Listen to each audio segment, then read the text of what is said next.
దేవుని ప్రేమ ఎలా తెలుస్తుంది? దేవుని ప్రణాళిక ఎలా తెలుస్తుంది? దేవుడి ఆలోచనలు ఎలా తెలుస్తాయి? మీరు ఎలా బ్రతకాలో మీకు ఎలా తెలుస్తుంది? బైబిల్ ఏమనుంది? మానవుడు ఎలా పుట్టాడో ఉంది, ఎలా బ్రతకాలో ఉంది, ఎలా చనిపోతాడో ఉంది, చనిపోయిన తర్వాత ఏం జరుగుతుందో కూడా దాంట్లో ఉంది. మీరు ఎన్ని రోజులు దేవుని వాక్యాన్ని చదువుకోకుండా లేదంటే చదివించుకొని వినకుండా ఉంటే మీరంతా దేవుని పిల్లలు కాదు. మీరంతా వాక్యాన్ని చదువుకోకుండా, వాక్యాన్ని చదివించుకోకుండా మీరు ప్రార్థన చేసినా కూడా దేవుడు వినడు. నేను ఊరుగా సొంతగా చెప్పట్లా, వాక్యం ఈ విధంగా సెలవిస్తుంది. సామెతల గ్రంథము 28వ అధ్యాయం 9వ వచనం ఈ విధంగా ఉంది. ధర్మశాస్త్రము వినబడకుండా చెవిని తొలగించుకొని వాని ప్రార్థన హేయము. అర్థమైందమ్మా? ధర్మశాస్త్రం అంటే బైబిల్. ఆ బైబిల్నే మీరు వినకుండా, వాక్యాన్ని వినకుండా, చదవకుండా మీరు ప్రార్థన చేసినా అది దేవునికి వ్యతిరేకంగా మారిద్దంట. అదేందయ్యా మరి మా ప్రార్థన దేవుడు వినడంటున్నావు, మరి మా జీవితాల్లో చాలా మేలు జరిగింది, మా కుటుంబంలో అద్భుతం జరిగింది, ఆశ్చర్యకార్యాలు జరిగాయంటే దేవుడు నీకే కాదు, రోడ్డు మీద అడుక్కునేవాడు కూడా 3 పూట్ల భోజనం పెడతాడు దేవుడే. మరి ఆయనకు కూడా ఆశీర్వాదమే, మరి నీకు కూడా ఆశీర్వాదమే.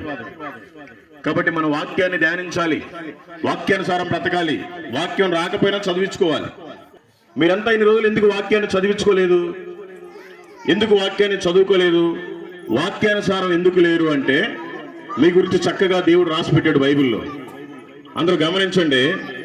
2వ తిమోతికి రాసిన పత్రిక 3వ అధ్యాయం 4వ వచనం ఈ విధంగా సెలవిస్తుంది.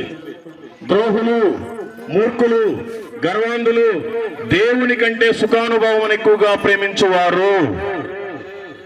అంటే మీకు దేవుని వాక్యము కంటే ఎక్కువ నీ పనే నీకు ఎక్కువైంది, నీ పొలమే నీకు ఎక్కువైంది, నీ ఉద్యోగం, నీ వ్యాపారమే నీకు ఎక్కువైంది కనుక దేవుని వాక్యాన్ని పక్కన పెట్టి మీ ఇష్టం వచ్చినవన్నీ మీరు ప్రేమిస్తున్నారు. అందుకే దేవుడు మిమ్మల్ని అంటున్నాడు, మీరంట ద్రోహులంట, మూర్ఖులంట, గర్వాంధులంట, దుర్మార్గులంట. కాబట్టి దయచేసి ఇప్పటికైనా దేవుని వాక్యాన్ని చదువువచ్చిన వాళ్ళు చదువుకోండి, చదువు రాని వాళ్ళు చదివించుకోండి.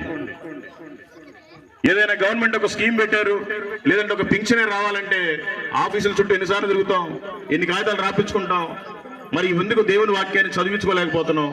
ఎందుకు వినలేకపోతున్నాం? దేవునికి ఎందుకు దూరంగా ఉండాలి? మీరంతా గమనించుకోవాలి. దేవుని వాక్యం ఈ విధంగా సెలవిస్తుంది. ఆమోసు గ్రంథము 5వ అధ్యాయం 12వ వచనం. మీ అపరాధములు విస్తారములైనవనియు మీ పాపములు ఘోరమైనవనియు నేను ఎరుగుదును. కాబట్టి దయచేసి రాత్రికైనా నువ్వు నిజంగా మారు మనసు పొందాలి, ఆయన రక్షణలోనికి రావాలి. ఎన్ని రోజులు నామకార్థంగా ఉంటారు? ఉంటే మనం పౌరుషంగా ఉండాలి, రోషంగా ఉండాలి. ఆయన రోషం కలిగిన దేవుడు, మనకు కూడా అదే రోషాన్ని ఇచ్చాడు.